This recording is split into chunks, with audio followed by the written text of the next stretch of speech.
Bueno, en este segundo bloque vamos a trabajar las áreas de discernimiento. Las enunciamos como tres principales: la salud física, la dinámica familiar y el equilibrio psíquico-relacional. Cuando hablamos de la salud física, lo vamos a plantear como un estado de conciencia que nos lleva a cambiar las miradas sobre nuestro propio cuidado. Dejar atrás el desinterés por él, la sobreexigencia y la indiferencia. Tiene que ver con responsabilizarse por uno mismo y es una parte del hacerse cargo de sí.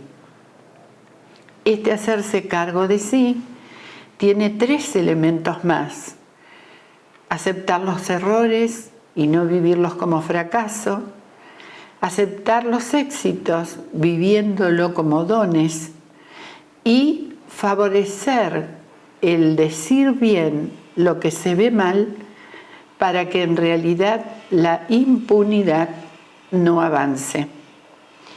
Se trata de estar atentos en la búsqueda del propio cuidado, previniendo actitudes de abandono, que más adelante las vamos a ver como fallas en el celibato, asedia en el área espiritual y depresión en el área del psiquismo. Tiene que ver con el cuidado como una forma de ser en el mundo. Tiene que ver con dejar por fuera el cuidado patológico, que incluye una preocupación excesiva por el propio cuerpo, que podría estar evidenciando formas de preocupación compensatoria a un celibato virginal y a la ausencia de sentido. Entraría en ello también el tema de la hipocondría y el complejo de inferioridad por algunos aspectos personales, limitantes físicos y, por ende, el temor al juicio de los demás. Así como el cuidado es un aspecto fundamental en la salud física, la inmunidad psíquica es el sostén de lo que nos ha tocado transitar en hechos disruptivos que la vida nos ha presentado, a veces en lo personal, a veces en lo familiar. ¿Cómo definimos inmunidad psíquica? En realidad, siempre entender nos alivia de los agobios que podemos tener y de las situaciones en las cuales nos sentimos víctimas de lo que nos ha tocado transitar. Se trata de entender para no quedar atrapados y en sufrimiento ante situaciones. Tiene que ver con aumentar la capacidad crítica para entender y abrazar lo que nos ocurre, porque tal vez sin ello no seríamos lo que hoy somos. A la vez de entender para salir del agobio y de cierta victimización, es necesaria la voluntad para transformarnos y transformar.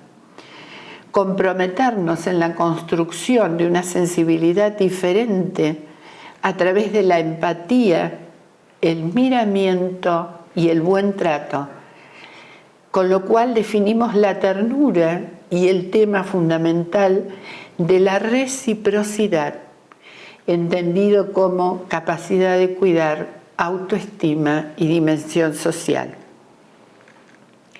Al hablar de los hechos disruptivos, ¿cómo los podemos expresar? ¿Cómo lo podemos explicar? El hecho disruptivo se produce cuando factores externos generan una alteración en el psiquismo y hace a la persona sentir ansiedad y, sobre todas las cosas, aumento de vulnerabilidad. Ahora, con esos procesos psíquicos podemos decir que la inmunidad psíquica, que no es solo personal, es comunitaria, es social, pero la psíquica tiene que ver con tres cuestiones puntuales. Primero, reconocer que existe un daño o una dificultad. Segundo, ver las emociones que me produce. Muchas veces lo que estamos viviendo nos produce desorientación, desamparo, frustración, miedo, ira. Pero el tercer elemento, que en gran parte tiene que ver con la libertad existencial, es qué recursos somos capaces de poner en juego para preservarnos de que esas reacciones frente a los hechos disruptivos no se vuelvan patológicas y nos enfermen. El mayor problema es quedarnos capturados en nuestra propia reacción y entrar en la patología, propio de personas que tienden a la victimización. Se trata de construir formas responsables de respuesta de manera precautoria. Y acá el concepto de precautorio toca en parte con nuestro carisma. ¿Por qué? Porque el concepto de precautorio tiene mucho que ver con que a lo largo de la vida debemos prepararnos para situaciones que no sabemos si pueden o no ocurrir. La resiliencia es cómo nos recomponemos luego de que ciertas situaciones las vivimos. Y la prevención, cómo hacemos para que ciertas acciones no ocurran. O sea, acá me parece sumamente interesante conectar la inmunidad psíquica con lo que es educación preventiva y verlo como antesala de la posibilidad de la prevención y de la resiliencia. Tenemos que pensar entonces que es a priori y que fundamentalmente es para que las reacciones no se vuelvan patológicas. La inmunidad psíquica depende de la educación. En realidad, por eso es muy esperanzadora, ¿no? Porque uno puede prepararse en la vida para tener esa fuerza necesaria cuando nos toque vivir lo que nos toque vivir. Y sobre todo, para un abandono lúcido en Jesús, sabiendo que nos preparamos y que finalmente nunca nos van a faltar las fuerzas para lo que tengamos que transitar. También la inmunidad psíquica tiene que ver con la otredad, que es el amparo propio de lo que podemos designar como carisma. Se trata de abrazar y superar la vulnerabilidad. Ahora, ¿qué es la vulnerabilidad? La dificultad para sobreponerse y desarrollar respuestas apropiadas frente a condiciones adversas. Y a su vez, la vulnerabilidad está relacionada con el potencial para enfermar. ¿Cuándo enfermamos por vulnerabilidad? Cuando en realidad siempre respondemos con mecanismos cristalizados a situaciones adversas.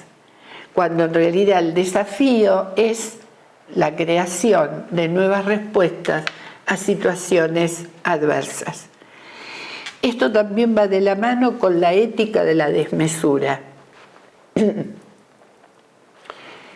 Yo suelo plantear, como alguna vez leí, que Jesús no solo trajo una religión, Jesús trajo un tipo de ética. Y en este tipo de ética que tenemos que cuidar es la ética de la desmesura, donde en realidad cuando uno cree que puede todo, entra en un camino de desmesura y de propia destrucción. Esto está muy estudiado en las mujeres trágicas de Grecia, que por no aceptar que uno en la vida no puede todo, porque no es Dios, se conducen a un camino de la propia destrucción. Pensemos ahora en el segundo elemento, que es el contexto familiar, que es qué incidencia ha tenido la experiencia familiar sobre la vida de cada uno de nosotros. ¿Y cuál es también la situación actual de la familia? ¿Qué tendríamos que considerar? ¿Cómo era la comunicación? ¿Cómo era el afecto? ¿Cómo circulaba el diálogo? Había un estilo que favorecía la serenidad, la autonomía de pensamiento y un justo uso de libertad. Existía mucho resentimiento. Había educación en la responsabilidad, en la coherencia, en reconocer el valor de las cosas, en la disciplina, el trabajo, en el equilibrio, en la gestión de los conflictos. Había apertura a los demás, solidaridad y participación social. Había inclusive una incidencia familiar de un clima negativo, siempre de climas familiares negativos, inclusive algunas dificultades hereditarias severas, tanto físicas como psíquicas. Pongo un ejemplo aquí: familias atravesadas por déficit de algunos neurotransmisores, con la presencia de depresiones endógenas que tienen que ser tenidas en cuenta. En nuestra familia hubo divorcios. ¿Cómo nos afectó? En realidad, una familia muy pobre, que también puede estar tanto lo muy pobre como lo excesivamente rico, viciando las motivaciones, dándoles muchas veces una profunda fragilidad. El ambiente familiar era de descuido, de poco afecto, de agresividad, de inseguridad, de inestabilidad. ¿Cómo era la madurez afectiva de los padres? La pertenencia a grupos y la valoración de estos hijos. Creo que todo esto, miren, días pasados una colega presentó uno de sus libros que hizo en la tesis doctoral y decía: el psicoanálisis contemporáneo actual, basado en la epistemología de complejidad, nos dice que el inconsciente no nos determina, el inconsciente nos condiciona. Hay una historia que no podemos negar, pero que en realidad esa historia integrada probablemente haga de nosotros las mejores personas. El tercer elemento que decíamos dentro de las áreas de discernimiento es el equilibrio psíquico y la capacidad relacional. ¿Cómo vamos construyendo equilibrio emocional, libertad interior, entendida en términos de decidir lo que queremos que nos habite o decidir de las múltiples motivaciones que tenemos para obrar, cuál nos representa como tal? ¿Cómo trabajamos en nuestra flexibilidad, en la estabilidad del ánimo, en el optimismo y en el dominio de sí? ¿Cómo trabajamos la comunicación, la pertenencia, la colaboración, la aceptación, el crear y cultivar la amistad, el perdón y la capacidad de amar? Dentro de las dificultades, como mencioné hace un ratito atrás, las distintas estructuras de subjetividad, que son las que se ven en los psicodiagnósticos, son a las cuales tenemos que estar atentos. Matices de personalidad más paranoides, más disociados, personas que no les es fácil la relación social, personas que son evitativas, son muy dependientes o de mucha actuación, ¿no? Es lo que llamamos histriónico. O también subjetividades obsesivo-compulsivas. Otra de las dificultades es tener una concepción idealizada de sí mismo con una consecuente falta de autocrítica. El exceso de cuidado de sí, que mencioné en el comienzo, el exceso de cuidado del aspecto físico o también la desconfianza de sí y la falta de diálogo.